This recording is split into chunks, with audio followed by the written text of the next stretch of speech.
Muy bien. Buenos días. Estamos reunidos nuevamente con los maestros, profesores, tanto de la Universidad Adventista del Plata, como representantes también de la Universidad Peruana Unión. Las escuelas de medicina somos las tres escuelas hermanas hispanohablantes.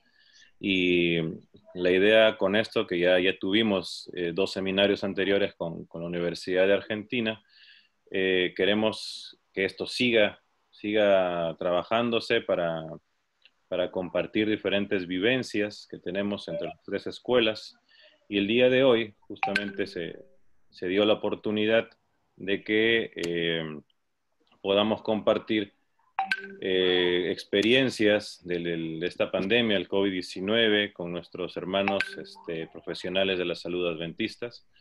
Ya cada uno después lo vamos a presentar en forma individual. Muchas gracias por estar presentes, doctor Aposto, doctor Fausto, doctor Manuel Wong. Gracias por su tiempo. Yo sé que su tiempo es muy valioso y están ocupados, y gracias por permitirse poder dar sus experiencias a estos jóvenes alumnos, que lo que buscamos es tener que tengan una mejor formación. No queremos hacerlo muy largo esto, queremos ir específicamente a lo que hemos venido. El programa va a ser prácticamente 15 minutos de exposición. Primero va a estar la doctora Pose, después el doctor Carcausto, después el doctor Wong. 5 minutos de preguntas. Si ustedes tienen alguna pregunta, por favor, en el chat pueden escribirlo. Nosotros lo vamos a tomar aquí anotado para hacer las preguntas respectivas cuando terminen la ponencia los distintos doctores. ¿Ok? Gracias, Cristian. Sí, como siempre en todas nuestras reuniones, oramos para agradecerle y pedir a Dios que esté presente con nosotros. Así que los invito a orar. Padre nuestro que estás en los cielos, nuevamente, Señor, nos encomendamos a ti para agradecerte por esta oportunidad que nos das a las tres carreras de medicina de habla hispana, que estemos juntas y creciendo en conocimiento. Pero sobre todo queremos pedirte seguir creciendo en conocimiento de ti. Gracias, Señor, por esta oportunidad. Si es tu voluntad, por favor, síguenos bendiciendo para que se hagan con mayor frecuencia. Y gracias por los ponentes, por su preparación, por sus experiencias que nos van a contar, que nos van a enriquecer. Cuídanos mucho, Señor, sobre todo con la salud, y a nuestros seres queridos. Te agradecemos y te pedimos todo esto en el nombre de Jesús. Amén. Amén. Gracias. Entonces vamos a dar comienzo a estas presentaciones. Me toca presentar a nuestra profe, la doctora Graciela Pose. Ella es bioquímica y es directora técnica del laboratorio del Sanatorio Adventista del Plata. Ella es la directora, dirige todo allí lo que tiene que ver con el laboratorio, es especialista en bacteriología clínica y tiene una maestría en educación médica.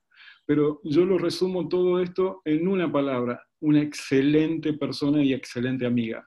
Así que el mayor título es una amiga de oro. Gracias, profe Graciela. Adelante entonces con su presentación. A ver.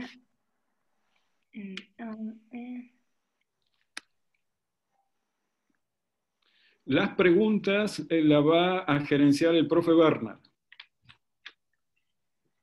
A ver si puedo. Sí, las preguntas las ponen en el chat, ¿sí? Después las hacemos cuando termine la charla de Graciela. La presencia se la mandamos a usted, doctor Werner. Después la presencia de la materia de clínica 2 es en la actividad de la cátedra, en el campo virtual. ¿Se ve el Power? Sí, re bien. Sí, profe. Bueno, primeramente, muchísimas gracias por poder participar en esta reunión. A ver si puedo minimizar esto. Ahí está. Bueno, Como pueden ver en la primera diapositiva, yo hoy le voy a hablar sobre lo que nosotros realizamos en nuestro laboratorio para la detección y el diagnóstico de este virus. Es nuestra experiencia de hoy. Ustedes saben, nadie estaba preparado para esto y nosotros tuvimos que poner todo en marcha en muy poco tiempo. Como saben los alumnos, el virus, el SARS-CoV-2, pertenece a la familia Coronaviridae. También sabemos al género metacoronavirus y al subgénero SARS-CoV-virus. Y sabemos que produce la enfermedad COVID-19. Yo voy a hablar en estos 15 minutos sobre todo de las pruebas moleculares, de las pruebas de antígenos y las pruebas serológicas. Antes de todo, como todos ya conocemos, sabemos que ya en enero ya se secuenció el gen de este virus y para marzo ya la OMS había declarado la pandemia. Como siempre estudiamos, la familia de coronavirus es un virus con envoltura, tiene un ARN monocatenario, polaridad positiva, simetría helicoidal. Desde el punto de vista del diagnóstico, las proteínas que van a tener mucha participación va a ser, por supuesto, la proteína de la espícula, la proteína S, donde, como sabemos, tiene una parte externa, la S1 es más variable, y la S2 es más conservada.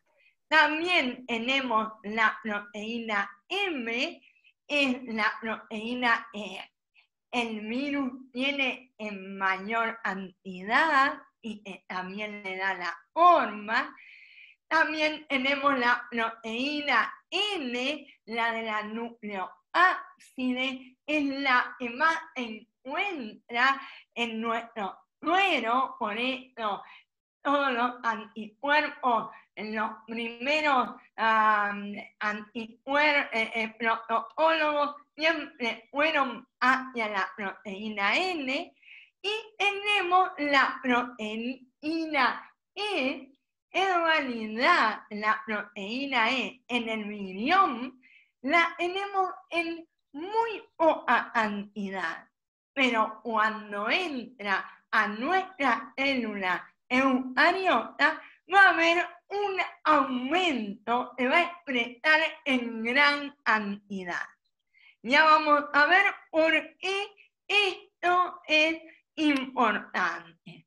Y nosotros miramos en la parte de abajo, en los genes, todos sabemos dentro de los coronavirus, tenemos unos 10 que producen patología en el humano, pero hay 3 que han llevado a producir brotes muy importantes que no vamos a detallar ahora, pero lo que quiero marcar es que el genoma del SARS-CoV-2 es muy parecido al genoma del SARS-CoV del brote del 2002 y no tan parecido al MERS.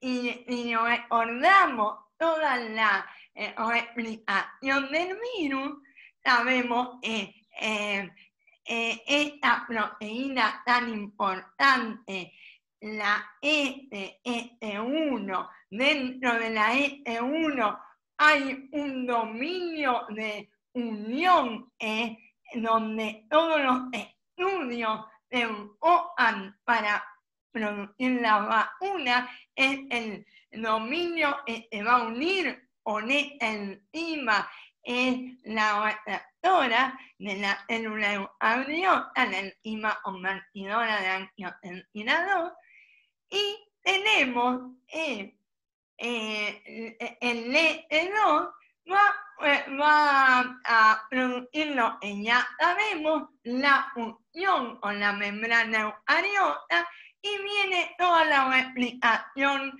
ya conocida, donde se desnuda, el desnudamiento, toda la replicación de las proteínas tempranas, sobre todo las no estructurales, la tardía, después del ensamble,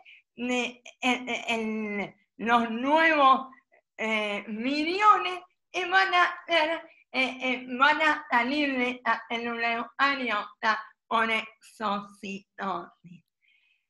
Nosotros, teniendo en cuenta en la estructura de este virus, se diseñó para el diagnóstico las pruebas moleculares.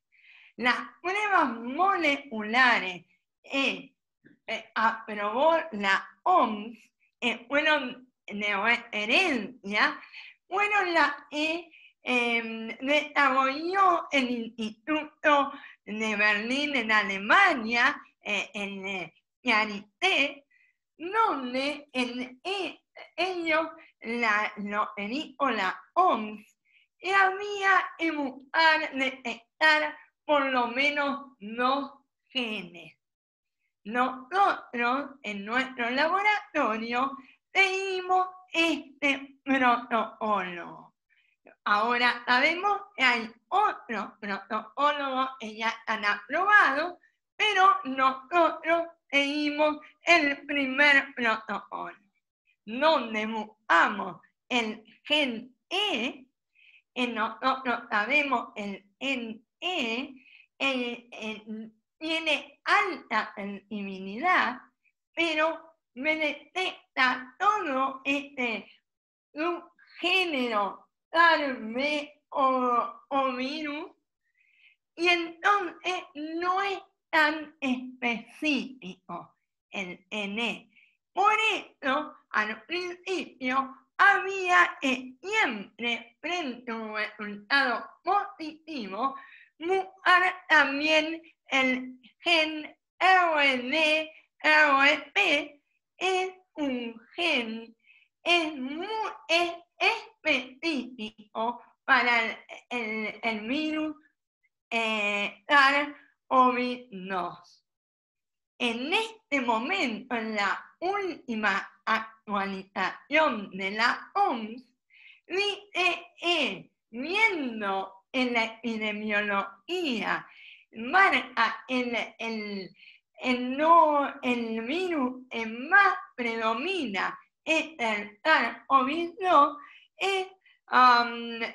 solamente ya se puede hacer el diagnóstico cuando se detecta el NE. Nosotros igual tenemos para detectar los 2 N y seguimos usando los 2 genes.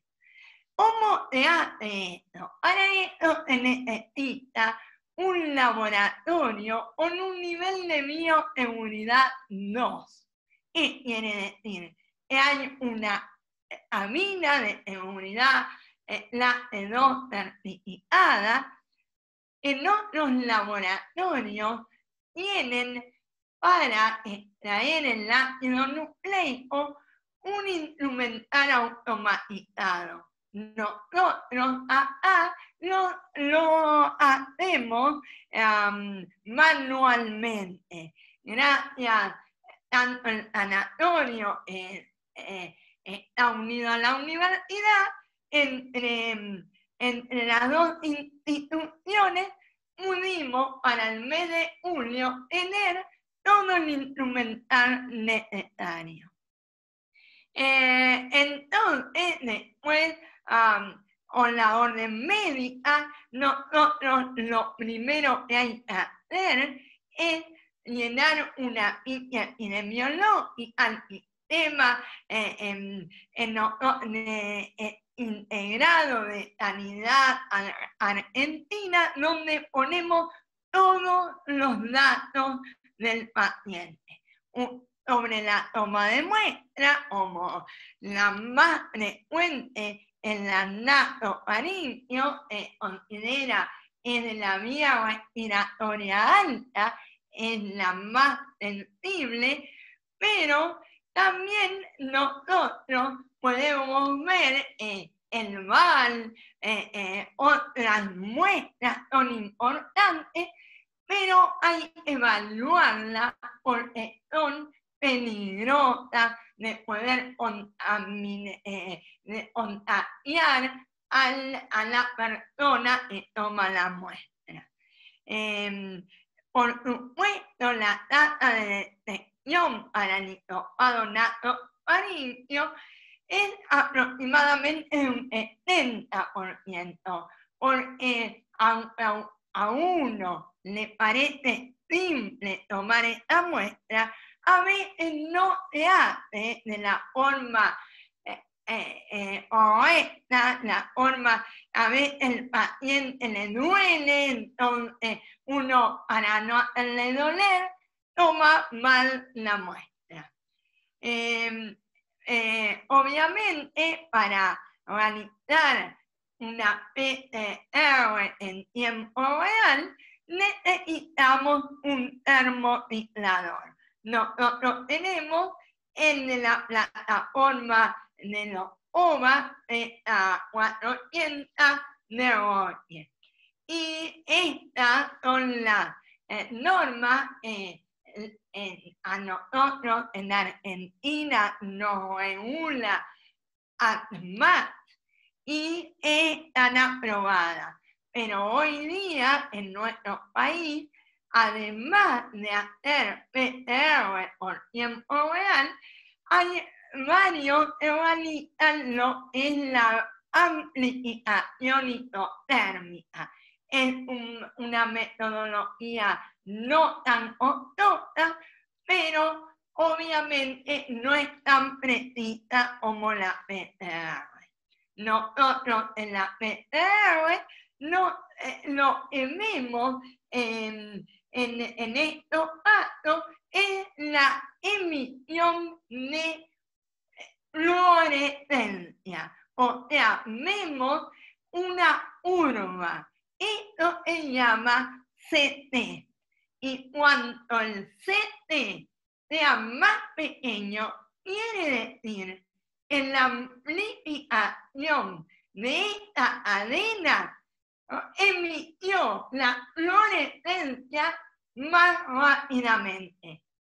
En otras palabras, el CT es inmerso a el punto de mayor contagio. O sea, el punto de corte es 36.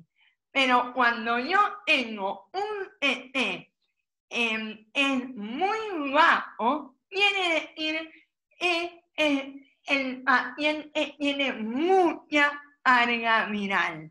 Cuando tengo un CT alto, ya tiene poca carga viral. Estas son las curvas, ven a la izquierda, en alguna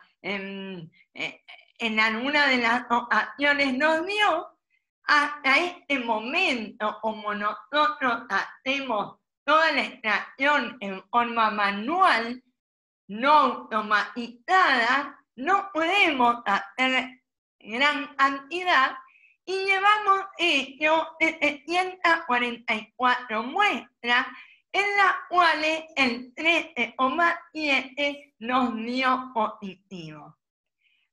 Tenemos el gusto de, en nuestro país, nos pidieran nuestras muestras positivas, mandarlas al proyecto país para ser secuenciadas y ser referente de nuestra provincia. Gracias. No, Perdón, sí, como soy amigo de la profe, te quedan minutos, poquitos minutos para terminar. bueno, entonces voy a ir rapidísimo. Las pruebas de antígeno, nosotros no estamos muy de acuerdo porque son pruebas donde no tienen baja sensibilidad porque no hay una amplificación. Entonces, todas las pruebas de antígeno negativas hay que hacerle una PCR y las positivas tenemos sirven para aislar al paciente. Sobre las pruebas serológicas también hay 3 métodos y normalmente lo último que se piensa es que la anticuerpos IgM y IgE, cosa que siempre nosotros hablamos en los anticuerpos IgM representan una etapa aguda. Ahora se dice que las dos salen los dos tipos de anticuerpos más o menos juntos.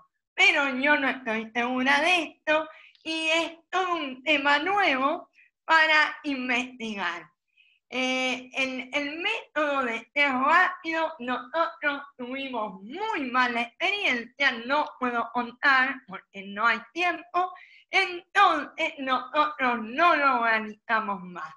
Y sí nos dedicamos a hacer pruebas serológicas con 2 plataformas.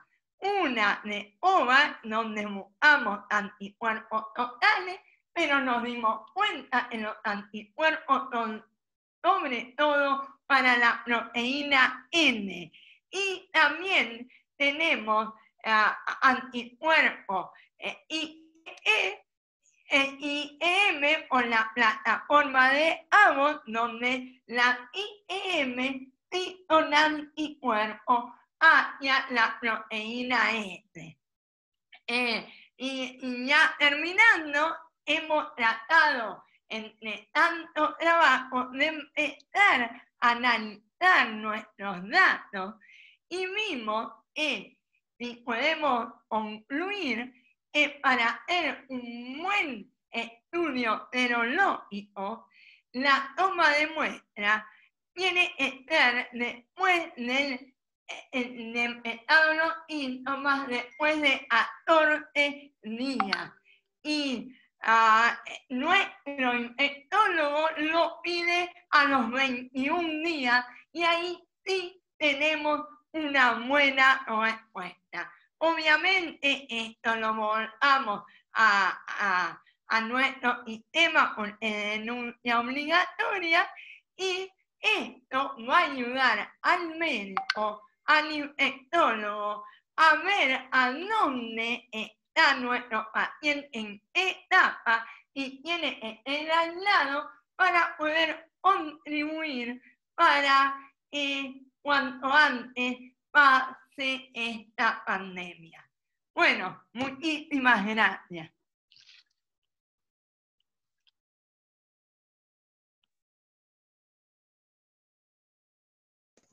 Gracias a usted.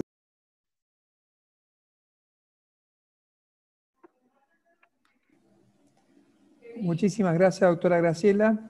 La verdad que es un tema muy interesante que, aunque los médicos nos asustamos con tantos anticuerpos y tanto IgM, nos da un poco de pánico por ahí, pero realmente lo has podido describir muy bien.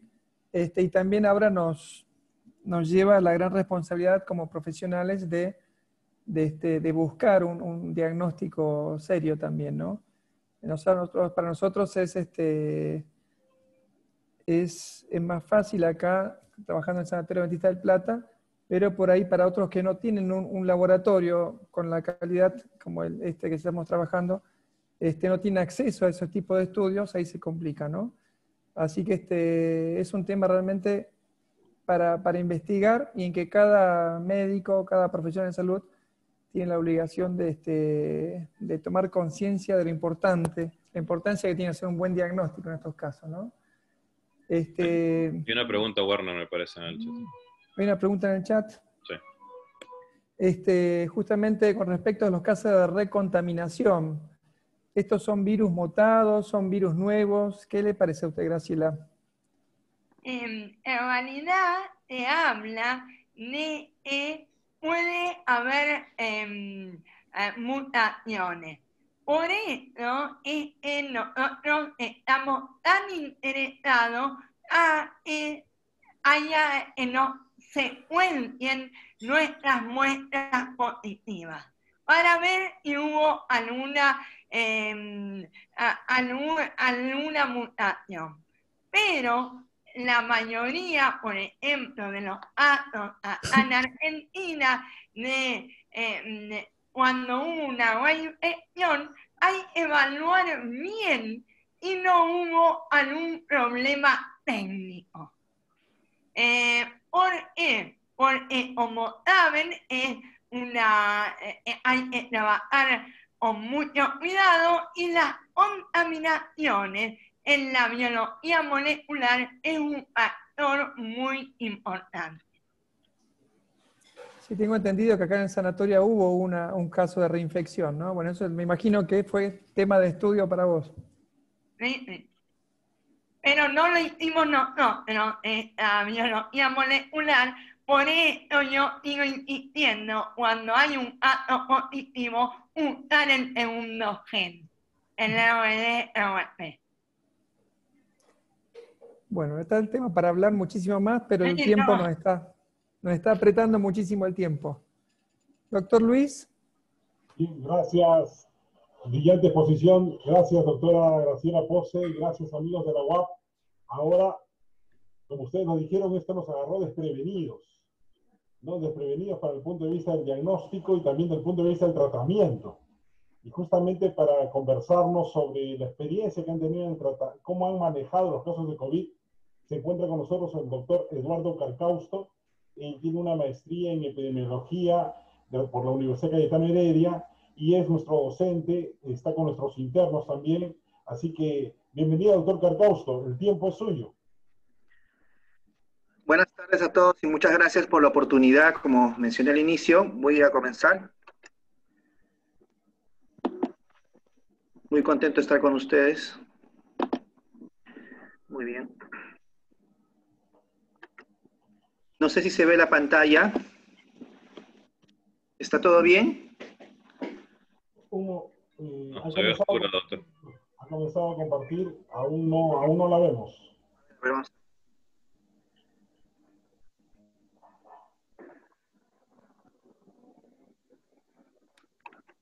O me tienen que habilitar, qué raro, porque no. A ver, otra vez. Está cargando. Ya. Sí está habilitado, doctor.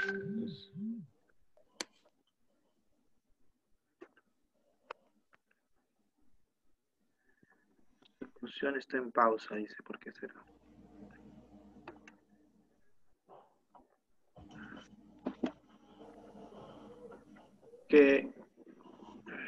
Pero mientras... ¿Se ve?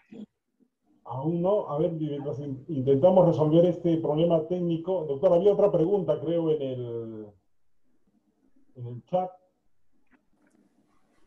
Sí, justamente hay un estudio que se está tratando de hacer un test serológico en la Universidad de La Plata, Nación de La Plata. La pregunta para la bioquímica Graciela. ¿Qué sabías, Graciela, del estudio que se está haciendo serológico para hacer el diagnóstico de COVID allá de La Plata? ¿Tenés información de eso? ¿Estás sin el micro, ¿no? Ahí no se escucha, Graciela. Tiene que habilitarle, Cristian, el micrófono a la doctora Graciela. Ahí está. Hola. Sí, ahí se escucha bien. Los métodos rápidos, yo estuve también en un Zoom en España. Para los métodos tecnológicos hay que estudiarlos bien.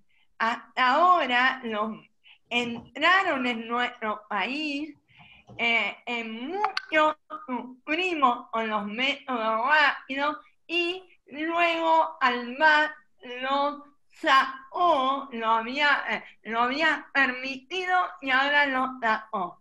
Hay varios estudios en desarrollo y bueno, esperemos que sea una opción para el laboratorio que no tengan tanta tecnología. Y a mí lo que me gusta de los métodos rápidos es de pronto que puede aislar al paciente. No sabemos bien la sensibilidad y la especificidad, pero por lo menos no contagia más. Muy bueno, muchas gracias, Graciela. No sé, doctor Nelson, ¿cómo andamos? Voy a mandarle al doctor Luis la presentación porque parece que hay un tema ahí, no sé qué es el problema, la verdad, pero usted manda un minuto, le mando. Doctor, pruebe de todas maneras en donde dice hay un símbolo de play, está en color verdecito, dice reanudar función, probablemente ahí sea el problema. Ya sí lo he puesto, pero nada, no sé qué ¿No? pasa. Okay.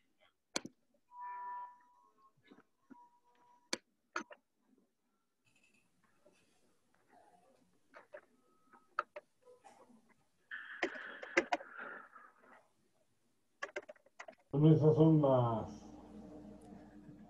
La tecnología. Así es, nos juega a veces algunas malas pasadas.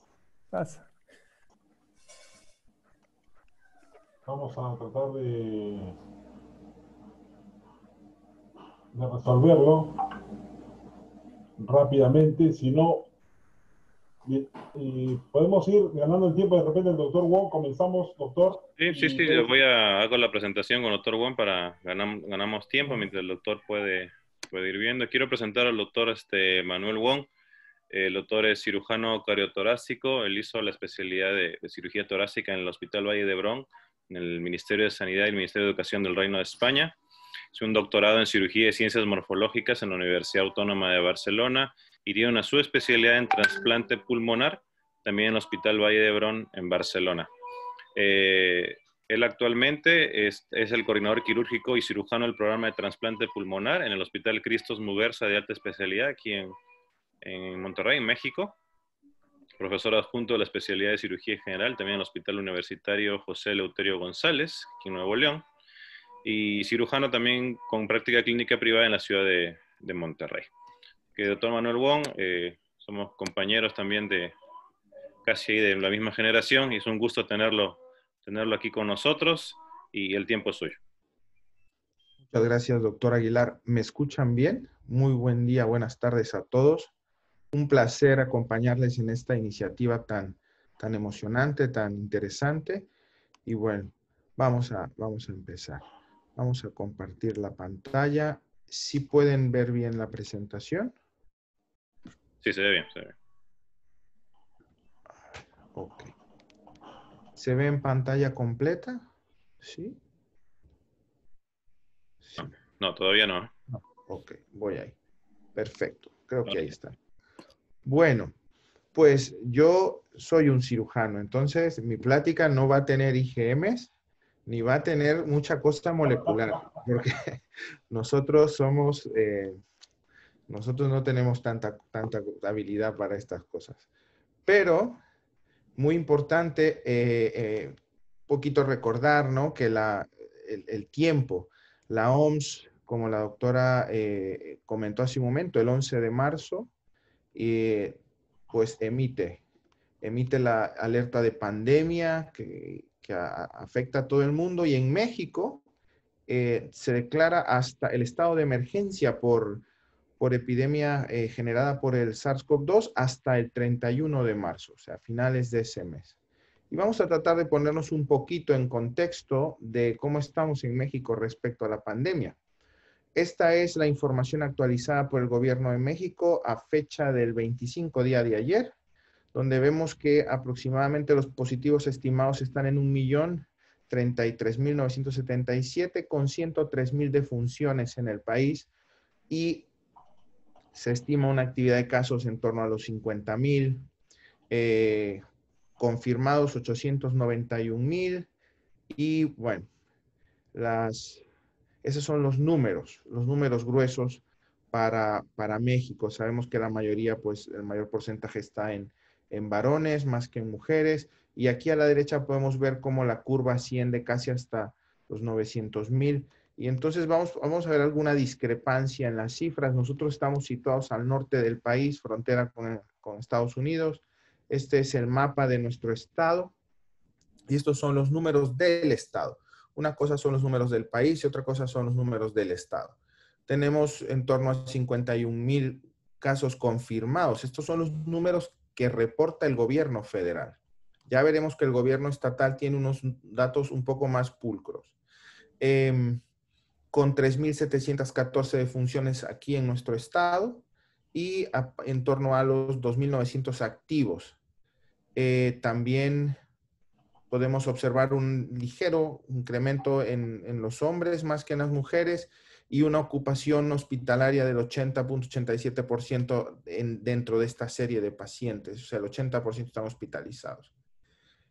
Sin embargo, si avanzamos, esto es lo que reporta nuestro estado, ya también actualizado a día de ayer. Vemos que se reportan un total de confirmados un poco mayor, de 78.389 casos, con 4.381 defunciones y más de 1.000 hospitalizados. Y el gobierno estatal ha implementado realmente una política bastante agresiva de infraestructura y de oferta hospitalaria para atender a estos casos, ¿no? Y son en torno a unas 1.200 camas.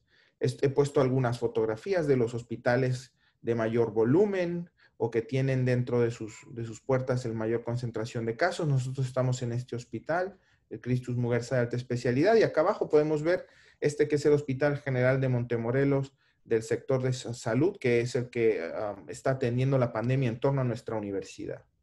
Y vemos que la oferta hospitalaria de camas expresas para COVID está en torno a los 1.200 camas. Sin embargo, podemos ver ya que el informe estatal explica más de 1.300 hospitalizados. Entonces estamos con una sobrecarga y menos del 50% de oferta de ventiladores para este número de hospitalizados. El gobierno tiene, pues, menos de 400 ventiladores automáticos para esta población. Entonces, bueno, estamos trabajando bajo estas características, que yo creo que es algo muy similar a lo que vivimos en todos los países. Y a nosotros como cirujanos, ¿qué nos toca? Bueno, los cirujanos, todo el cuerpo médico organizó guardias de trabajo en distintos hospitales, se apartó, se dejó en descanso a los médicos con factores de riesgo por edad, por comorbilidades, y se organizaron grupos de trabajo en los distintos hospitales y muchos participamos en más de un hospital. Como cirujanos cardiotorácicos nos toca trabajar en dos escenarios. En el escenario del paciente con COVID, agudo o con secuelas, que está hospitalizado y que puede tener, pues es ese paciente que oxigena mal, que hay que hacer una traqueostomía generalmente para poderlo ventilar mejor. O los pacientes que van haciendo, y estas son imágenes clínicas de estudios de radiodiagnóstico de pacientes que actualmente tenemos ingresados. Podemos ver abajo en la inferior izquierda cómo pueden hacer neumotórax. Este paciente tiene un neumotórax bilateral y vemos la radiografía, cómo los pulmones tienen un broncodrama. Pinta muy bien porque literalmente estos pulmones tienen una fibrosis recalcitrante, ¿no? Es una fibrosis, una respuesta inflamatoria que los va fibrosando y les confiere pues unas cualidades muy difíciles de ir llevando con el ventilador.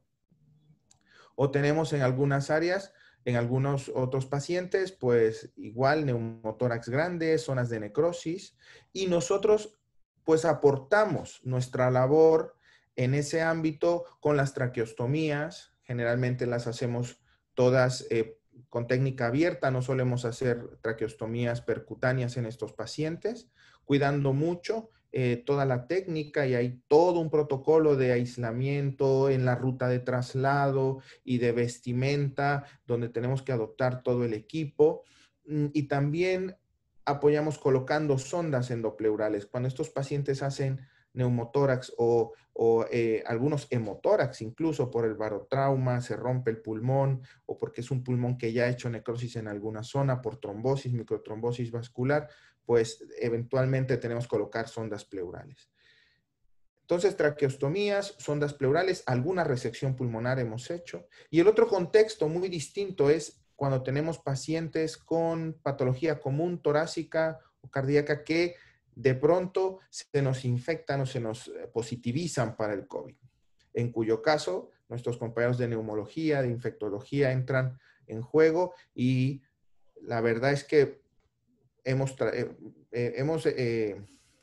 prescrito de todo, desde ivermectina, hidroxicloroquina, todo lo que la literatura en algún momento fue sacando y que de la misma manera luego fue debatiendo y fue tirando por suelo en algunos de las publicaciones. Aquí podemos ver el protocolo, cómo nos toca vestirnos, ¿no? Nos acompaña una enfermera monitora o un enfermero monitor que nos va vigilando que nos pongamos bien el material, el equipo. Aquí está mi compañero, el doctor Silviano Ríos, un servidor. Y nos ponen nuestros grafitis, ¿no? Aquí nos ponen, a mí me han puesto ahí que soy un Teletubby, a él no sé qué le pusieron. Y aquí vamos a poner un video de cómo trabajamos bajo estas circunstancias. Estamos haciendo aquí una cirugía de toracoscopía y estamos allí vestidos con eso, hacemos unos duendes y vamos operando. Es una toracoscopía en uno de estos pacientes que ha hecho una complicación pleural y que estamos tratando de sacar adelante. Estas son las condiciones bajo las que nos toca trabajar. Generalmente tratamos de evitar la cirugía y el abordaje quirúrgico en cualquier paciente con COVID agudo, y tratamos de, cuando ya se negativizan después del día 14, siempre por protocolo nos piden un PCR actualizado del paciente para ir a quirófano, pero esto, como la cascada inflamatoria es tan prolongada, ¿no? Pues los daños tardan muchos días y aún así tenemos que atenderles. Y tenemos otros comentarios que hacer al respecto, y es que esto es una realidad que vivimos en todos los países. Y vemos ahí cómo la revista Time nombra personaje del año a los trabajadores del ámbito sanitario. Todos. Los compañeros de apoyo logístico que mueven a los pacientes, laboratorio, personal de enfermería, personal médico, personal administrativo, porque esto nos ha caído encima, ¿no?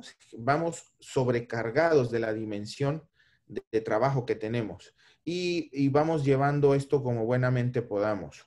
Y, por ejemplo, aquí tenemos a la izquierda unos dispositivos que se han vuelto muy importantes en nuestro hospital, en nuestro entorno. Cabe decir que el Hospital Christus Muguerza de Alta Especialidad es un hospital con una diferenciación cardiopulmonar muy importante, es un hospital con un manejo muy fino, ya de mucho tiempo de oxigenación de membrana extracorpórea, con un equipo bien consolidado y con un programa de trasplante pulmonar que es el único en el país en activo ahora. Y entonces tenemos una recepción constante de pacientes que vienen derivados de otras instituciones que ya están o en COVID agudo o inclusive con secuelas ya fuera del cuadro agudo, pero afectados por problema oxigenatorio a raíz de las secuelas.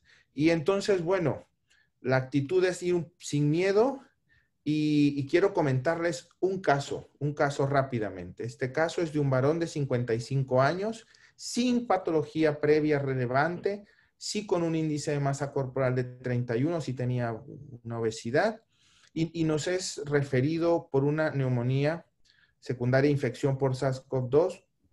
En julio la adquirió. Sin embargo, llega el paciente en agosto, un mes después. 3 semanas bajo ventilación mecánica e intubación orotraqueal, y viene con diagnóstico de fallo pulmonar con una hipercapnia recalcitrante con más de 100 de PCO2 y una hipoxemia severa, además de una lesión renal aguda. Y decidimos la colocación de ECMO, de oxigenador de membrana extracorpórea en configuración veno-venoso por abordaje atriofemoral como puente para un trasplante bipulmonar, y como veremos si revisan la literatura, un poco a la desesperada. ¿Por qué? Porque no había mucha información al respecto. Y los criterios ahora se han ido aclarando, un poco. Y tenemos ¿cuáles son los criterios para poner a estos pacientes? No quiero enfocarme a la traqueostomía porque esto es de todos los días hacemos 5 o 6 traqueostomías en estos pacientes, las ondas pleurales están siempre, pero este es un caso muy particular. ¿Cuál es el criterio para puente? ¿Qué más le podemos ofrecer a este paciente que ya no podemos ventilar, que no sale del ventilador, que no muere en la hospitalización por el COVID y que a pesar de todo está vivo pero con los pulmones que no tienen viabilidad? Bueno, le ofrecemos trasplante, ¿no? Y usamos el oxigenador de membrana extracorpórea como una herramienta para mantenerlos vitales. ¿Y cuáles son los criterios para ponerlo? Pues que sea menor de 65 años, que tenga disfunción de un solo órgano.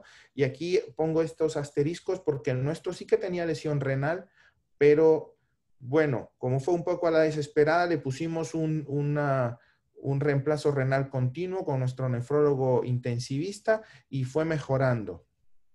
Tiene que haber pasado el umbral de tiempo de recuperación pulmonar, que está en torno a las 6 semanas. Y esto es un poco tomado inicialmente de las guías de distrés respiratorio en el adulto, pero cada día están cambiando, ¿no? Debemos tener también evidencia radiológica y clínica de daño pulmonar irreversible, con un paciente que neurológicamente esté íntegro para comprender su enfermedad y tomar la decisión de querer ir a trasplante y aceptar el puente, y que este paciente tenga la capacidad de completar el programa de rehabilitación física y evaluación para el mismo. Además de cumplir los criterios que requiere tener cualquier paciente que va a trasplante, que tiene que ver con estabilidad psicológica, soporte familiar, manera de tener acceso a los inmunosupresores después, etc. Debe tener un PCR negativo para SARS-CoV-2 y estar aislado. Y además debe hacerse en un centro de experiencia en manejo de ECMO y trasplante pulmonar. ¿Qué había en ese momento en la literatura? Bueno, hemos puesto aquí pues 2 artículos que había. Uno era de Wuhan, de los 6 pacientes adultos mayores de 51 años que se les hizo trasplante pulmonar, con buenos resultados, y algún otro caso en Alemania. Ya más adelante se hicieron casos pues en distintos sitios. Abajo están los 2 casos que ha hecho la Clínica Las Condes en Chile con el doctor Undurraga, con quien estamos trabajando en publicar nuestros casos y los suyos. Y de pronto también Estados Unidos empezó a hacer Northwestern, eventualmente Florida, San Antonio, fueron haciendo, y se convirtió esto pues en una nueva entidad para trasplante. Era la enfermedad pulmonar causado por un virus, que anteriormente teníamos pues algunos pacientes que sí se trasplantaban por daño pulmonar secundario a influenza, pero esta era una nueva enfermedad con una respuesta inflamatoria mucho mayor. Y aquí quiero mostrarles el caso. Vemos esta tomografía, ¿no? Con contraste endovenoso, cómo los pulmones están totalmente fibrosados, la ventana pulmonar, están hepatizados, no hay aire. El único aire que hay está en los bronquios, no hay aire alveolar. Y este paciente ya tenía mucho tiempo así. Y bueno, este es nuestro paciente. Lo pusimos en ECMO y lo poníamos a rehabilitar. Y aquí está el reemplazo renal continuo. Aquí está la máquina de ECMO con sus cánulas. Y aquí está la señora, la esposa del paciente, mostrándole su tablet. Y vemos cómo hace rehabilitación. También lo poníamos a rehabilitar las piernas. Y ahí lo vemos como Esmeralda, se llama esta compañera de perfusión, acomoda las cánulas que sacan y meten y sacan la sangre para oxigenarla y devolverla al cuerpo, y vemos cómo él se rehabilitaba. La idea era llevarlo a trasplante, pues. Y estos son videos de las cirugías. Esta ya es el trasplante en él, ahí estamos operando con el doctor Gabriel Anaya, somos parte de un equipo muy grande. y tenemos la fortuna de poder, a pesar de la pandemia, Dios nos da la oportunidad de pues ofrecer esto a los pacientes, ¿no? Vemos allí el nuevo órgano que se va a colocar y estamos preparando el campo quirúrgico.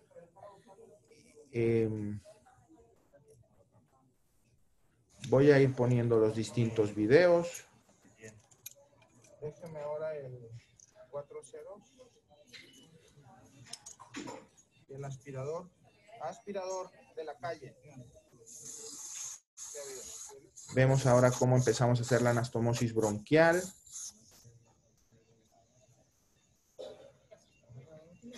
Voy a dejar ese mientras vemos aquí la anastomosis en desarrollo. Este paciente se trasplantó soportado en ECMO en configuración veno-venosa. Y bueno, en este estamos arriba a la izquierda poniendo el pulmón del otro lado, ¿no? Hacemos las anastomosis, una es del tronco de la arteria pulmonar, la otra anastomosis es de una modificación que hacemos de las venas pulmonares en el donante desde un rodete muscular que traemos de la aurícula izquierda, que implantamos intracardíacamente, de forma intracardíaca en la aurícula izquierda del receptor. Bueno, vamos a avanzar. ¿Qué hemos podido ver en nuestros pacientes? Hemos podido ver, por ejemplo, trombosis de las ramas de la arteria pulmonar con datos de organización, hemorragia pulmonar alveolar, con formación de hematoma subpleural, neumonía descamativa y neumonía organizada multifocal. Esto es de un paciente al que se hubo que hacerle una resección pulmonar porque el pulmón se destruyó. Y sí que llamaba mucho la atención, y aquí lo vemos, la trombosis de las ramas con datos de organización y una proliferación de fibroblastos muy importante a nivel de los vasos. Y estos pacientes que sobreviven al COVID con un daño pulmonar severo, siempre los tenemos con hipertensión pulmonar y datos inclusive de fallo cardíaco derecho. Si vemos los comentarios, dice, el parénquima pulmonar exhibe neumonía descamativa difusa con hiperplasia de neumocitos 2, como si hubiera necesidad de reparación. Leve engrosamiento de tabiques por edema, y la alteración más importante está en la presencia de tromboembolismo pulmonar a medianas y grandes ramas de la arteria pulmonar, incluso con datos de organización inicial de los trombos e hiperplasia subintimal de las ramas arteriales, o sea, unos tapones, y esto pues se correlaciona con lo que vemos en la clínica de los pacientes. Y así se ven los pulmones que quitamos, muy dañados. Este es el reporte del pulmón que quitamos para trasplante. Este es pulmón derecho, pulmón izquierdo. Daño alveolar difuso en fase de organización con hemorragia alveolar marcada hasta el 70% del parénquima en ambos pulmones. Edema y congestión. Hay hemorragia alveolar, hiperplasia de neumocitos tipo 2. Y vemos el colapso alveolar y la proliferación fibroblástica que ya mencionábamos. A nuestro paciente le va muy bien. Aquí voy a subir el volumen a ver si escuchamos.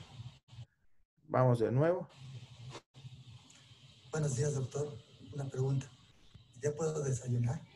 Nunca perdió el apetito este señor, ¿eh? Nunca perdió el apetito. Y su esposa lo entusiasmaba y le tomaba videos.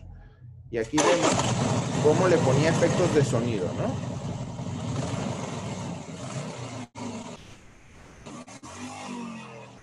Su misma familia, ¿no?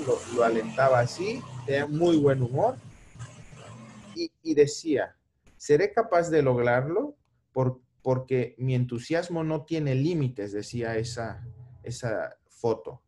Aquí lo vemos ya caminando y esto es ya al alta en su casa, haciendo su rehabilitación. Un paciente que llegó con nosotros en una muy mala condición y ahora, gracias a Dios, ya está en casa. Entonces, podemos tener pacientes como cirujanos. A mí me toca participar en un grupo que hace desde traqueostomía, sondas, cirugía pulmonar, y atendemos las complicaciones hasta la última de las instancias, que es el trasplante. Pero es que tenemos unos compañeros de viaje fabulosos, que son los compañeros del equipo de ECMO, y aquí les pongo un video de nuestra unidad de ECMO. Aquí estamos, vamos a ver cuántos ECMOs tenemos. Aquí hay uno, Acá hay otro, ahí van 2. Todos estos son en pacientes post-COVID. Aquí hay otro, son 3. Y esto es un desafío, ¿no? Las complicaciones propias del oxigenador de membrana extracorpórea, pues son otras. Trombosis, sangrados, es todo un reto mantenerlos rehabilitando y hacerlos poder avanzar, ¿no? Aquí vamos a ver, en este piso, solo en este piso teníamos 5 ECMOs, todos ellos post-COVID como puente a recuperación o a trasplante, y aquí he puesto unas radiografías. Este paciente, como podemos ver al lado derecho, es el mismo paciente, llegó con nosotros con un neumotórax bilateral, lleva sondas a los 2 lados, y está canulado. Podemos ver aquí, por ejemplo, la cánula que llega al atrio y la cánula, no se ve la cánula femoral, así se ve hasta aquí. Estas son sondas pleurales y está en ECMO. Y estamos oxigenándolo, pero este es un puente a recuperación. No necesitó trasplante. Y esta es una radiografía ya fuera de ECMO, con sus pulmones, con una mejoría, ya empieza a haber aireación alveolar, se ve menos el broncograma aéreo y este paciente pudo salir de ECMO. La resolución radiológica tarda mucho más semanas, ¿no? Este es nuestro paciente trasplantado, llegó con nosotros en esta situación y a la derecha vemos sus pulmones nuevos y estos son nuestros compañeros del equipo de ECMO. Y son gente muy, muy luchadora. Ellos han logrado, por ejemplo, hacer el traslado transpacífico más largo del mundo, no militar, civil. Y esto fue una paciente de Corea del Sur que llegó a nuestro centro y la estabilizamos y luego la trasladamos hasta Corea del Sur. La ruta fue desde Monterrey hasta Vancouver, luego a Anchorage en Alaska, luego Yelizovo en Rusia y de ahí hasta Seúl, Corea. Este es el doctor René Gómez, la licenciada Vero, son compañeros del equipo de ECMO y ellos son nuestros compañeros de viaje. Y esta es una noticia, ¿no?, que salió en Alemania de nuestro centro. Este es el paciente con su familia y esta es la razón de ser de nuestro trabajo. Este es un servidor con el paciente y esto es parte del equipo. Esta es nuestra nefróloga intensivista, nuestro infectólogo, nuestros 2 neumólogos de trasplante y el paciente. Y bueno, esto es un espectro de lo que hacemos. Hacemos desde la traqueostomía, todos los pacientes que no se pueden ventilar, hasta correr a hacer todas las complicaciones. Ya sabemos lo que vemos en estos pacientes, pulmones difíciles de ventilar, problemas cardíacos derechos por hipertensión pulmonar, fallo renal, fallo cardíaco a veces por miocardiopatía, problemas neurológicos también relacionados con el COVID, etcétera. Y esto salió en una de las noticias de la División Interamericana, donde reconocen que nuestro equipo hace el primer trasplante pulmonar post-COVID en Latinoamérica. Agradecemos mucho, el equipo agradece mucho esta distinción. Y bueno, esto yo lo había dejado para el final, porque me tocaba estar al final. Yo creo que esta pandemia no sabemos cuándo va a acabar, necesitamos una vacuna pronto, necesitamos sobreponernos y saber que hay que tomar las medidas, ¿no? Hay que aislarse, hay que tener un barbijo, un cubrebocas, hay que tener las medidas de cuidado y saber que aún así te puedes contagiar, ¿no? Y todos hemos tenido experiencias de familias que hemos tenido que tratar donde fallece más de un familiar de esa familia. Ya al principio era algo como muy lejano y de pronto empiezan a infectarse y a afectarse personas a nuestro alrededor más cercanas. Y esto solo se puede tolerar viviendo por la fe. Y me refiero al pasaje que está en 2 Corintios 4, del 7 al 11, que dice que somos tesoros hechos en vasos de barro hasta que Dios nos cambie y que podemos estar angustiados pero nunca desesperados, perseguidos pero no desamparados, derribados pero no destruidos, y llevando siempre en todas partes sobre nuestro cuerpo la muerte de Jesús para que finalmente esa muerte en la cruz viva en nuestro cuerpo. Porque nosotros que vivimos sabemos que estamos entregados a la muerte por causa de Jesús, para que la vida de Jesús se manifieste en nuestra carne mortal. Y bueno, esa era mi presentación. No sé si hay alguna pregunta. Muchas gracias, doctor. Bueno, realmente estamos muy felices, contentos por el trabajo que usted hace, por las bendiciones que usted transmite, las bendiciones de Dios a través de usted. para la gente que necesita estos apoyos en esta situación muy difícil que estamos viviendo. Gracias nuevamente, Manuel, por tu participación. No sé si hay alguna pregunta. Acá hay una pregunta. Dice, ¿el paciente era fumador de jerarquía o padecía alguna enfermedad pulmonar previo al COVID? No. ¿No? No, era un paciente sano. Jugaba todos los días tenis y le estaba bien. Excelente. ¿La tasa de reversión por ECMO es alta o baja? Preguntan también. La tasa de reversión por ECMO. Recordemos que los pacientes que padecen COVID, un porcentaje no inferior al 17% va a requerir este soporte, ¿no? 10%, algunos centros reportan menos inclusive. Y la verdad es que los pacientes, nosotros en nuestra serie hemos tratado con ECMO más de 30 pacientes y un porcentaje arriba del 80% logra recuperarse con el ECMO. Vamos a decir que de cada 10, 1 o 2 fallecen por complicaciones relacionadas a la hospitalización. Ya pueden ser neumonías asociadas al ventilador, sepsis por patógenos hospitalarios o complicaciones relacionadas con el dispositivo como trombosis, sangrado retroperitoneal, sangrado cerebral, etc. Muy bien, hay una pregunta más. Pregunta si el virus daña directamente al parénquima o es la tormenta de citoquinas lo que produce la... No, hemos visto, bajamos a patología, hemos visto inclusiones virales en las células, pero esto no es la cascada inflamatoria.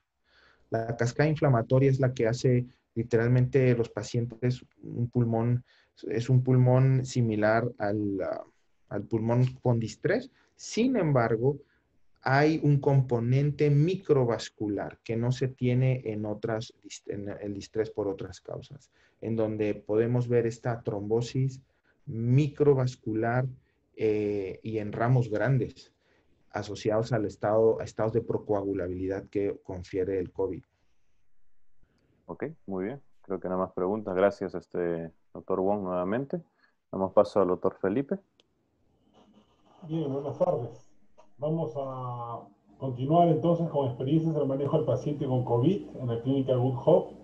Y para esto lo va a hacer el doctor Eduardo Carcausto Guamaní, él es médico internista, epidemiólogo clínico también.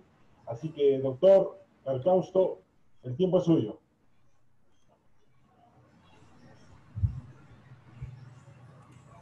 Oportunidad y bueno, disculpen el retraso. Bien, comenzamos. Primera, por favor. Esta es la clínica UJOP, se ubica en Lima, Perú, en el distrito de Miraflores, Malecón Balta, una clínica bastante moderna y es el aspecto exterior, ¿no? Siguiente.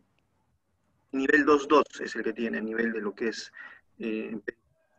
Es la agenda que vamos a tratar de manera sucinta, agradecimientos siempre al comienzo, algunos antecedentes, cómo fue el primer enfoque, qué es el protocolo COVID que se hizo en la institución, algunos datos estadísticos de la serie de casos que tenemos, describir el caso cero, algo sobre los médicos o el personal de salud que también tuvo la enfermedad, cuando los soldados caen, lo llamado, y finalmente el equipo COVID, médico especialmente, ¿no? Siguiente. Bien, para empezar, ¿no? Creo que esta pandemia, a medida que hacía la presentación para ustedes, me ponía a recordar, ¿no? Y un poco sentía todo lo que hemos vivido, ¿no? Entonces, creo que el primer sentimiento que nació era ser agradecido. Es bien nacido ser agradecido, dice, ¿no? Y me ponía a leer un poquito y decía qué cosa podría compartir, y decía, bueno, decía en Job, ¿no? Recibiremos de Dios el bien y el mal no lo recibiremos, ¿no? Esta pandemia es una prueba, pienso, que nos ha dado Dios para que demostrar justamente su amor, ¿no? La pandemia es un reto en todos los sentidos, es un evento único en la naturaleza y a cambio de aquí en adelante cómo la manera viven las personas, ¿no? Solo el hecho de estar aquí vivos, todos los que estamos aquí presentes, es un motivo de agradecimiento a Dios y la responsabilidad que tenemos para lograr unos mejores resultados para nuestros pacientes con trabajo, dedicación y esfuerzo, que es lo que al final te mencionaré. ¿Okay? Siguiente. Como antecedentes, rápidamente, simplemente recordar lo que ya sabemos, que en diciembre de 2019 se reportaron una neumonía desconocida en China, en Wuhan, relacionado con un mercado marino y de animales. El 31 de diciembre el CDC de China solicitó una investigación epidemiológica formal. El 2 de enero se determinan 41 casos de una neoneumonía y se determina que fueron por un nuevo coronavirus. El primer caso fatal, internado en el hospital con 7 días de fiebre, tos y disnea, murió el 9 de enero del 2020 y falleció por un síndrome de estrés respiratorio del adulto, además de un tumor abdominal y cirrosis. Y vemos como en la siguiente. En el mercado marino de Wuhan, de 41 casos que se demostraron, 86% provenían de ahí. Luego vino un festival en primavera en China el 25 de enero, donde había muchos turistas, los cuales fueron los que llevaron el virus a todo el mundo. En general la pandemia se debía porque no hay protección cruzada contra otros virus, porque además el virus se detecta incluso antes de tener síntomas, porque se sabe por los estudios previos que en un crucero, el Princess Diamond, que el 17.9% de las personas nunca tuvieron síntomas, y se sabe que la transmisión ocurre en 44%, se estima, antes de que el paciente presente síntomas, índice. Todas esas características ha hecho que la pandemia sea tan rápida la diseminación. ¿Okay? Ahí vemos al costado el R0, es decir, el grado de contagiosidad por el cual una persona que se diagnostica puede transmitir el virus. Y el SARS, el 2019, es de 1,4 a 5,5, ¿no? Comparado con influenza es más contagioso. Siguiente. Perú, el primer caso el 6 de marzo de 2020. El 7 de marzo se declaró oficialmente de transmisión comunitaria, que era la segunda fase en el caso del tema epidemiológico. Hasta el 20 de octubre, la cifra oficial era 870.876 personas, de las cuales 77% se dieron el diagnóstico por la prueba rápida. Un problema que tenemos en nuestro sistema por cuanto sabemos la baja sensibilidad y poca especificidad de la prueba. En general, en el mundo, para poder confirmar un caso, se necesitan bastantes pruebas, en nuestro medio es 4,8. Sin embargo, la siguiente,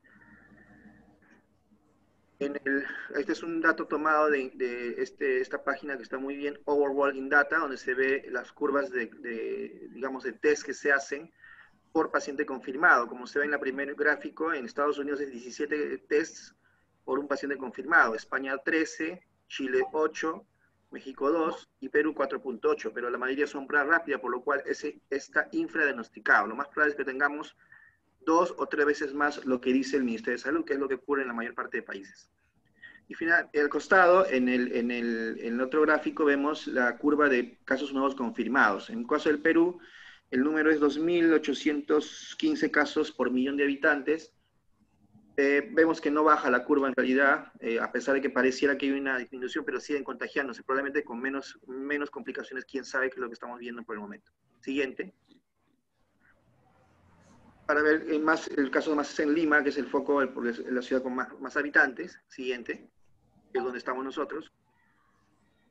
Y aquí empezamos, el primer enfoque, es decir, cuando ya la pandemia estaba a puertas de entrar al Perú, y cuando ya estaban empezando los casos muy cerca en Brasil, empezaron a notificarse, la Clínica UJOP creó un comité de control contra el COVID-19, un comité conformado en la Dirección General por Medicina Interna e Infectología, UCI, tanto adulto, pediatría y neonatología, y el servicio de emergencia. Y se basaba en este gráfico que se ve al costado, donde se ve la jerarquía de controles para prevenir la transmisión. La primera jerarquía es la eliminación, quitar físicamente la amenaza, que sería básicamente aislamiento total, lo cual es impracticable. Sustitución, reemplazar, ¿no?, con las superficies para evitar que se contagien. Controles de ingeniería, controles administrativos, y al final PPE, que significa los equipos de protección personal, ¿no?, de protección de seguridad. Siguiente. Y así es que, en primer lugar, se hizo un triaje diferenciado. Se dividió la clínica en ese esquema, en bloques, para que las personas con sospechas de síntomas respiratorios pasen por el triaje diferenciado ante la sospecha que pueda tener el coronavirus. Se invitó al personal que es mayor de riesgo vulnerable para que hiciera labores por teletrabajo, lo cual hablamos de una eliminación del riesgo. Se instaló más lavaderos y alcohol gel en ascensores, escaleras, pisos, así como material descartable uso frecuente, es la sustitución de superficies. Se instaló un piso exclusivo para pacientes COVID con habitaciones individuales, en la parte de controles de ingeniería, en ese orden. Siguiente. في شرطة أزرق يبقى كبير عليا هتلاقيه من تحت مش عارف. Se traslada personal en orden a reducir el contacto. Por ejemplo, se fijó un horario específico para hacer los estudios de tomografía para pacientes con sospecha, que era a partir de las 9 de la noche. Se dispuso un centro exclusivo para área COVID. Todos son controles administrativos y como vemos en el gráfico, se hizo un mapa de la clínica para controlar el flujo de los pacientes, tanto personal de salud, personal de la calle y los pacientes que trasladaban a los pisos COVID, con un gráfico que se hizo socializó en su momento oportuno, ¿no? Siguiente. Finalmente, dado que es evidente que no hay manera de, si no es de atender al paciente directamente, se dispuso la adquisición de los equipos de protección personal para todo el personal que tenía en área COVID según su exposición, emergencia especialmente y piso. Adicionalmente, se creó un protocolo COVID institucional basado en la literatura disponible. Se reforzó mediante reuniones periódicas vía Zoom con otros expertos internacionales, Universidad de Miami y Hospital 12 de Octubre. Esto gracias a coordinación de infectología, doctor Jorge Álvarez. Siguiendo todos estos pasos, los resultados fueron óptimos en retrospectiva. En este momento, bueno, ahora sabemos poco más, pero nadie tenía en el mundo una respuesta uniforme y todo ha sido una respuesta local en base a lo que teníamos, ¿no? Y hubo muchas dudas y temores, pero se tuvo que trabajar. Y así es como en marzo, en el protocolo COVID aparece, ahí están el comité que hace el primer protocolo COVID para poder trabajar en base a este consenso, ¿no? Siguiente. En el manejo de pacientes, para resumir, todos los pacientes que ingresaban a la emergencia cumpliendo criterio sintomático respiratorio, con dolor abdominal, diarrea no disgeusia, por ejemplo, se definía si tenía o no criterio para hospitalizar, y luego se estratificaba si tenía criterio para pasar a piso o UCI, ¿no? Siguiente. Y este es más o menos el protocolo de los exámenes que se tenían que solicitar, según protocolo, para que pasen a piso, ¿no? El protocolo es bastante extenso, no me voy a detener en eso básicamente de la experiencia, pero en su momento se utilizó y tenemos también formatos de consentimiento, dado que todavía no hay evidencia para el uso, pero se llegó a usar hidroxicloroquina, citromicina. Lo que sí no recomendamos en ningún momento fue ivermectina y los antibióticos según el caso como fuese necesario, ¿no? Siguiente.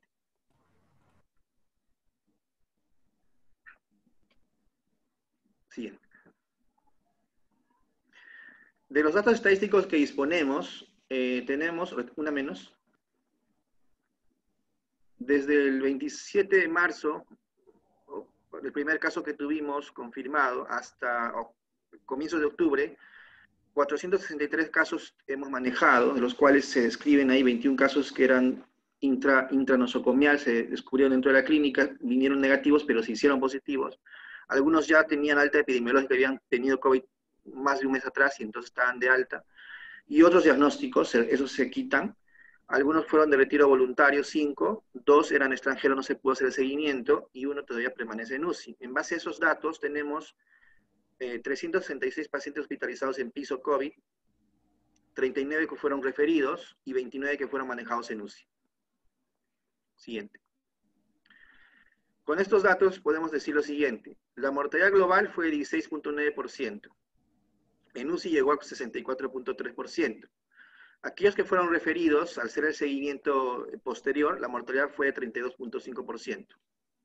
Los pacientes que se quedaron en piso COVID de hospitalización, la mortalidad fue de 11.6%. 67 pacientes del 365 en piso de hospitalización, que es un 18.3%, tenía indicación de UCI, pero no había cama ni se logró transferencia. De este último grupo, la mortalidad fue de 41.8%. Siguiente. En general, es el grupo, como vemos en el gráfico, los hombres representaban el 66% de la población y las mujeres 34%, más frecuente, 2 veces más hombres que mujeres. La mortalidad en proporción es muy similar. Es cierto que los hombres fallecen más, pero es porque se contagian también más. Eso es lo que describe el dibujo, ¿no?, del gráfico de las barras laterales. Y abajo vemos el gráfico de la mortalidad por grupo etario, y vemos que efectivamente, realmente a partir de los 60 años es donde empieza el drama, ¿no? En general es muy raro, de 50 a 59 hubo 3 casos, el de 30 a 39 hubo un solo caso que falleció, pero era un paciente con otras comorbilidades, era un paciente con tuberculosis, VIH, tenía otros problemas, pero a partir de 60 años vimos en nuestro sede de casos propia que la mortalidad es donde aumentaba, ¿no? Llegaba a 46.5% y más de 80 a un 44.2% acumulada. La mortalidad fue de prácticamente 90.7% de a partir de 60 años en adelante. El resto no fue tan alta, fue bastante baja comparado a otras series de casos, ¿no? Siguiente. El primer caso que se fue de alta fue el paciente que se ve ahí, bueno, con autorización, fue un video institucional. El 27 de marzo ingresó por emergencia un paciente varón de 64 años, sin antecedentes de viaje reciente, fue comunitario o contacto que venga del extranjero. Él tenía 10 días atrás rinorrea, rinofagia, malestar general, 3 días antes del ingreso fiebre, tos productiva, disnea progresiva. El resultado salió positivo por el INS en ese momento, el 30 de marzo de 2020. El paciente mejoró progresivamente, siendo dado de alta al día 10 de su ingreso, ¿no? Fue el primer caso que tuvimos, y el mismo día dimos 2 altas más, pero fue el más emblemático. Siguiente. También es bueno recordar que también los soldados caen, ¿no? Hay un reporte del Colegio Médico donde habla de la cantidad de médicos infectados, específicamente este grupo no es el único, ya lo voy a mencionar, pero también pasa que eso iba a ocurrir y eso también ocurrió entre nosotros, ¿no? Y para esto la clínica UHOP tiene un servicio ocupacional que está a cargo de la doctora Torreblanca, quien fue la que se encargó de estar haciendo el seguimiento y dando facilidades a los médicos para poder superar, ¿no? Estas crisis que hubo varios de infectados, ¿no? Con síntomas. Por ejemplo, en este gráfico se ve que el grupo ocupacional, ¿no? De medicina de emergencia, ¿sí? El grupo de mantenimiento y médicos fueron los que más se afectaron con el número de casos, ¿no? Hay 24, 32, 21. El resto muy poco, pero efectivamente aquellos que tienen más exposición directa a los pacientes fueron los que tenían que infectarse más. Y como vemos en el siguiente cuadro, a ver, siguiente, el primer grupo ocupacional que se contagió eran las técnicas de enfermería, en segundo lugar las enfermeras y en tercer lugar los médicos. Evidentemente, mientras quien está más cerca al paciente eran los que se contagiaban. Y bien sabemos también ahora, con toda la experiencia, que mucho de lo que ha pasado es que son asintomáticos y probablemente eso también sea, pero apenas se detectaba, había un protocolo para que se proceda al descanso respectivo para poder evitar contagiar al resto de personas y luego reincorporarse ya con el alta epidemiológica, que es el concepto que se maneja en los últimos meses, ¿no? Muy bien. Finalmente, el equipo COVID, aquí les presento el equipo que estuvo trabajando todo ese tiempo con todos estos casos, desde marzo hasta ahora. Incluso todavía hay casos, tenemos un piso, ya ha bajado muchísimo la incidencia. Los casos nuevos eran 40 veces por día, ahora estamos en 3, 4, 5, ha bajado bastante, pero estamos con prudencia esperando, dado que sabemos que puede haber un rebrote pronto, y eso es lo que estamos tratando de ver cómo se comporta la estadística, ¿no?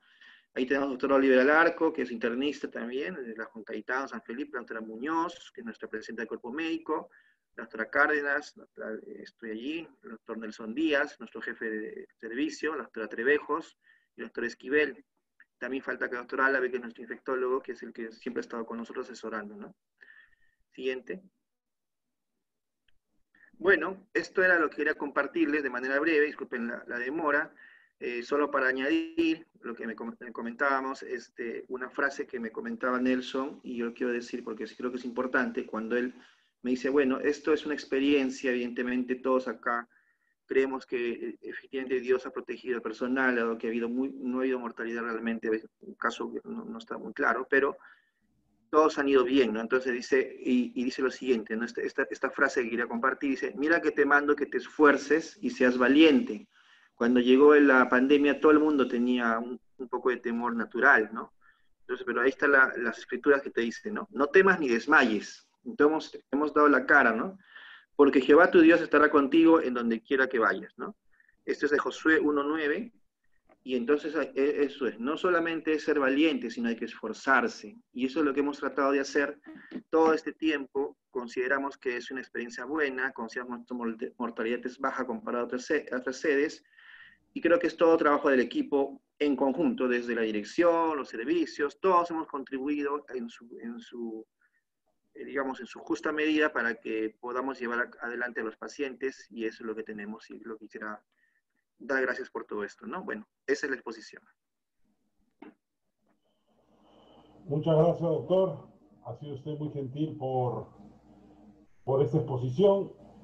Y en este momento, doctor, una pregunta. ¿En algún momento ustedes empezaron a usar algún antiviral? ¿Cuál fue la experiencia que ustedes tuvieron con el uso de algún antiviral durante este proceso del COVID? Ya. Al inicio, en las guías y los protocolos que se pudieron revisar, cuando no teníamos la confirmación del COVID y como todavía estábamos en pleno inicio del proceso de diagnóstico, ante la sospecha de influenza se usaba el Tamivir, pero una vez que se confirmaba se suspendía. Pero no teníamos hasta la fecha aprobado, recién hace un mes, un poco menos, Remdesivir aprobado en la FDA. O sea, no hemos tenido ningún paciente con antiviral endovenoso en la clínica. No, tampoco hay disponible en el Perú. Bien, gracias, doctor. Ha sido usted muy gentil por brindarnos su tiempo y sus conocimientos. Queremos agradecer a todos los que han participado, doctor Manuel Wong, doctor Eduardo Carcausto, doctora Gabriela Pose, muchas gracias. Y creo que el día de hoy hemos hecho historia. Hemos hecho historia porque es la primera vez, creo, Cristian y doctor Yáñez, que estamos juntos a las 3 escuelas de medicina de habla hispana. Cristian. Y así es, esperemos que no sea la primera vez nada más ni la última, ¿no? Vamos a seguir dándole ya para el otro semestre, probablemente seguir esforzándonos en hacer estas actividades juntos. Quería agradecer al doctor Carcausto por su ponencia. Doctor, muchas gracias. Yo sé que usted también fue víctima del COVID, estuvo hospitalizado y gracias a Dios, pues usted está con nosotros ahora, pudiendo dar ese testimonio de que Dios estuvo en su vida durante ese momento de sufrimiento.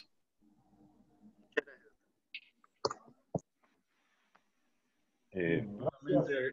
Está Daniel con nosotros. Daniel. Sí, agradecer por supuesto al doctor Carcausto, al doctor Wong, a la doctora Pose y a todos los que están escuchando y realmente hemos disfrutado de esta presentación que, como decía el doctor Aguilar, Cristian, no va a ser la última.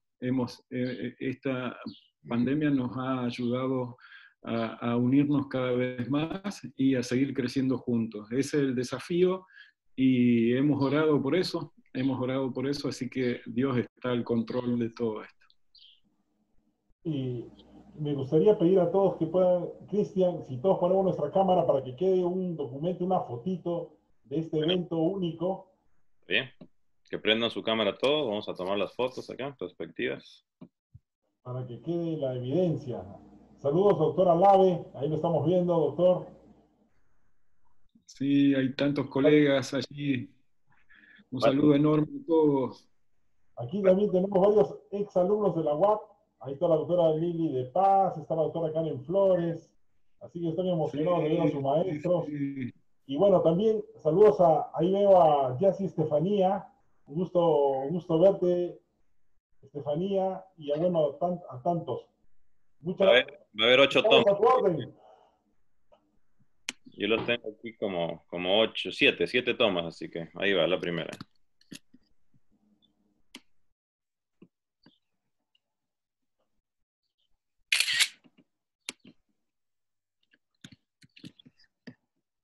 Vamos con la segunda. Sonrían, su camarita, por favor, vamos. Es histórico, así que va a ser un lindo recuerdo.